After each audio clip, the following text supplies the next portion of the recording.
Hey there, kings and queens. My name is Kincaid McMinn, sex coaching student and aspiring sexologist, and you're watching the Kingly Love YouTube channel. I did not want to make this video.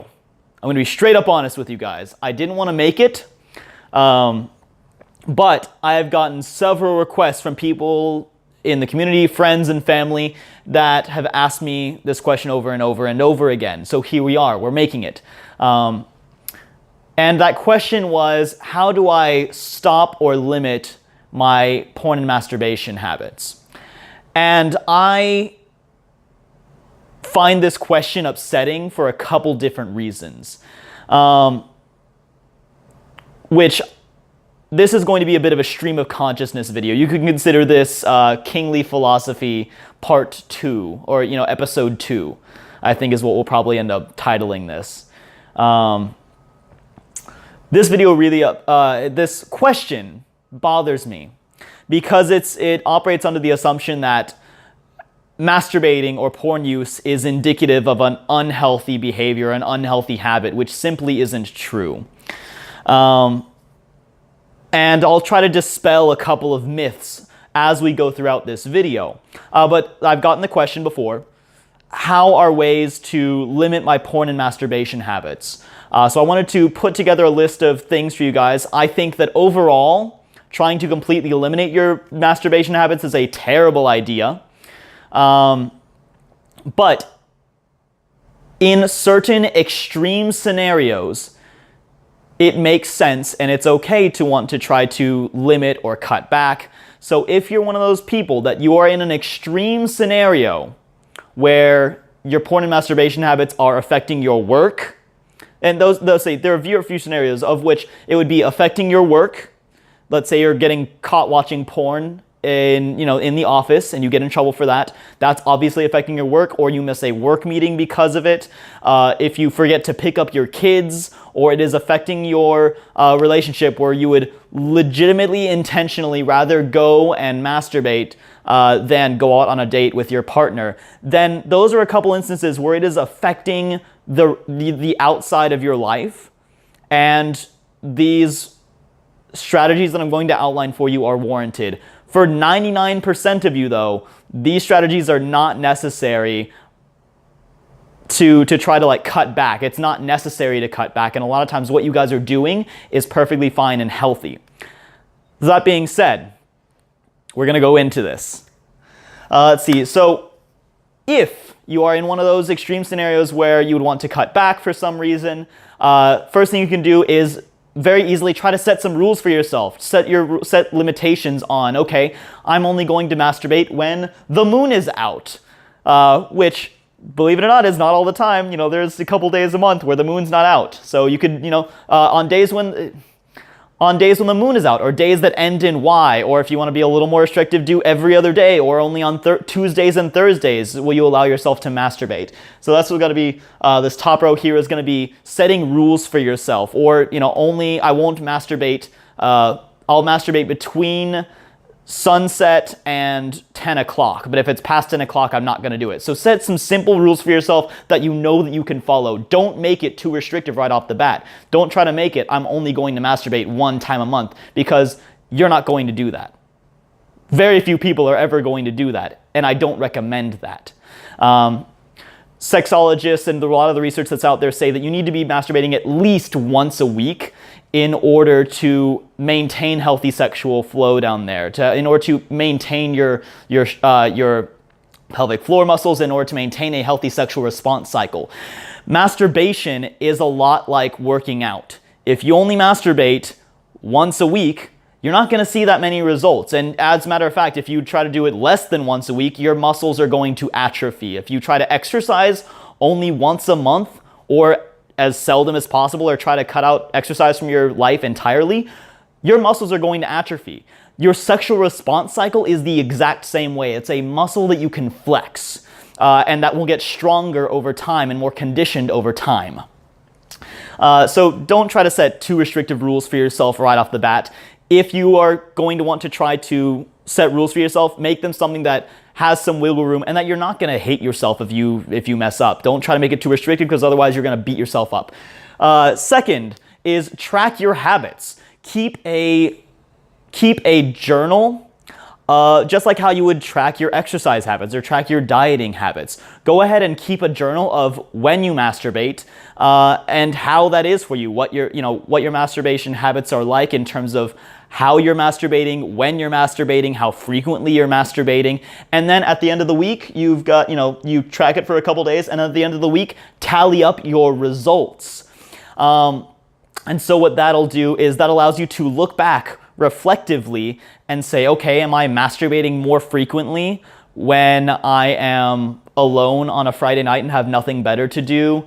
Am I masturbating in instances where I'm upset as a coping mechanism? You can begin to analyze your behaviors and then try to take corrective action to point number 3, which would then be to try to fill your time with other activities. Let's say you're alone on Friday nights and that's why you masturbate more frequently. Or you spend, 4 hours watching porn on a Friday night because you're not out with friends.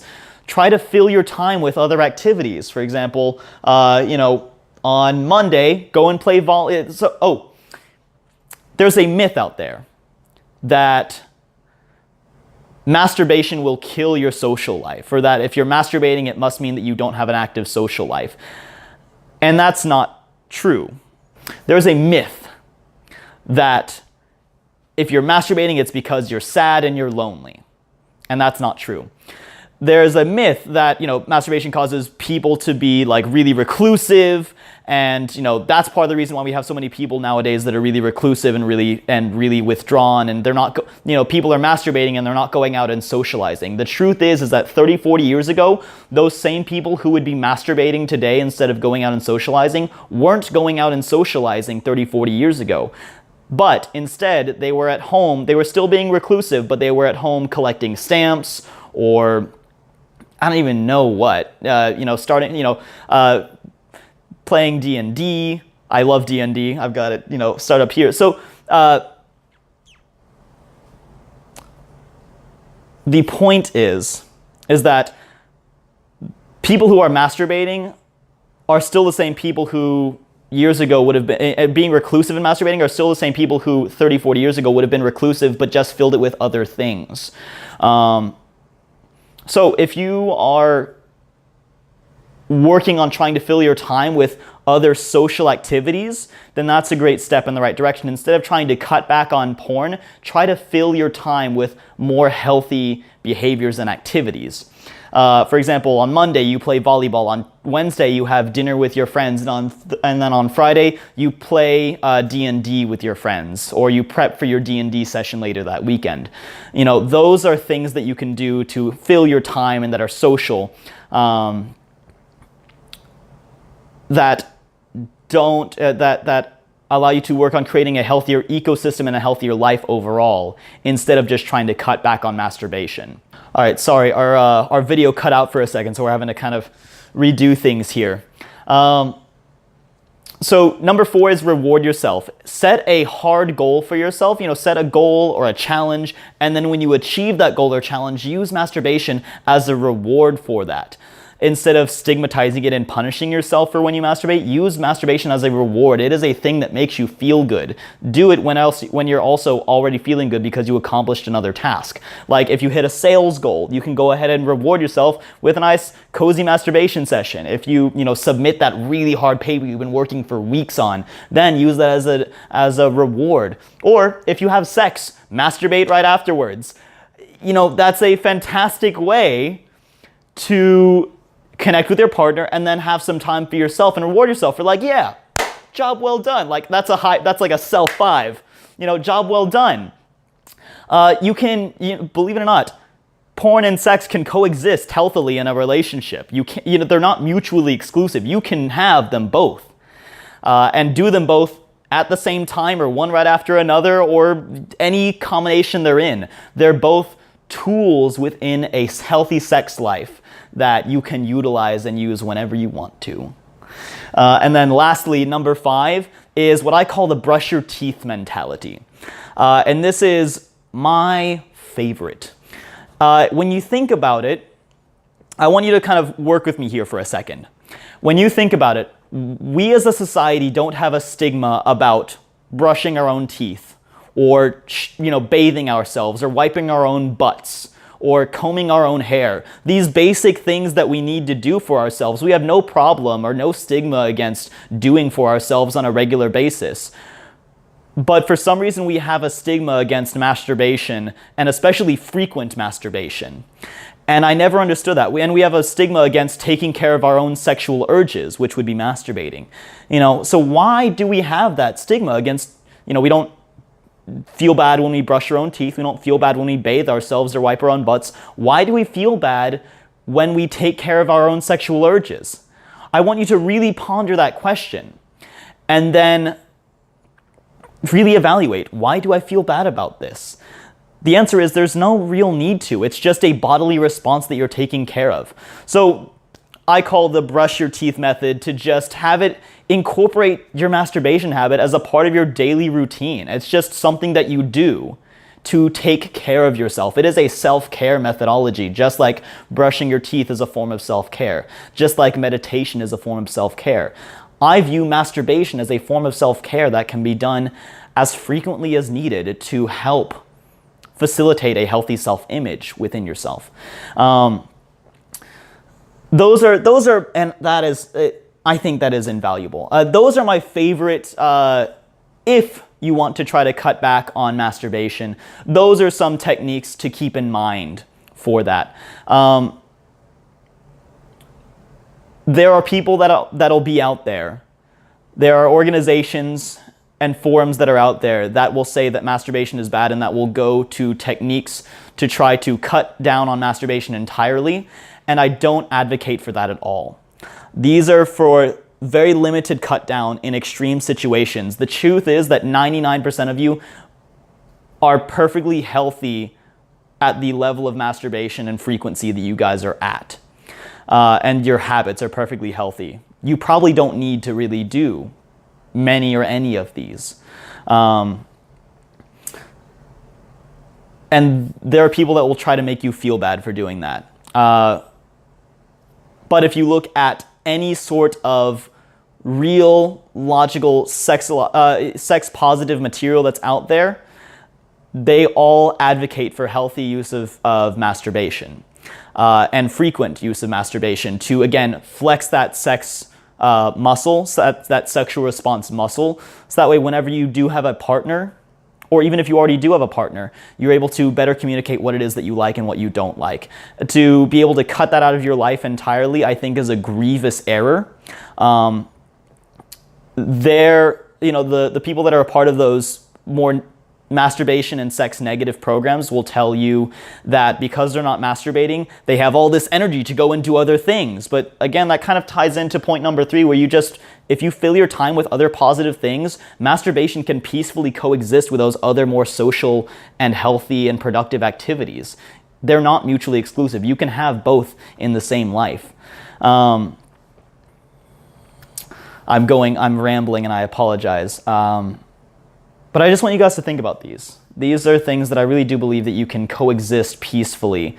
So that's where we're going to end today. I could probably go on for more, but I don't want to bore you guys too much. Thank you guys so much for your questions. Please keep them coming. I really do love to get feedback, get questions. Drop a comment down below. What are your porn and masturbation habits like? Do you have any other questions about porn and masturbation? And what are some areas that you'd like to improve upon? Let me know down in the comments below. If you found this video helpful, please subscribe so you can see more of my content. Go ahead and share this with some of your friends if you think that they could find this to be helpful. And please, please, please give it a like as well, so I know that helps boost this channel's visibility and gets this sex positivity out to more and more people. Also, I would like to give a huge shout out to Dr. David Lay, whose book Ethical Porn for Dicks, where some of our major points came. The book here is where some of our major points came from that we talked over today. Show him some love. And then lastly, We are making a big push to get to 50 subscribers. Currently, we're right at about 27, 28. Go ahead and share this on social media and then tag me in it. You can go ahead and find my social media handles down in the description below. Go ahead and tag me in those posts. And whenever we hit 50 subscribers, I will randomly pick one person that will then get a free sample packet, like a mixture packet of different condoms and lubes that I've collected throughout my time going to different seminars.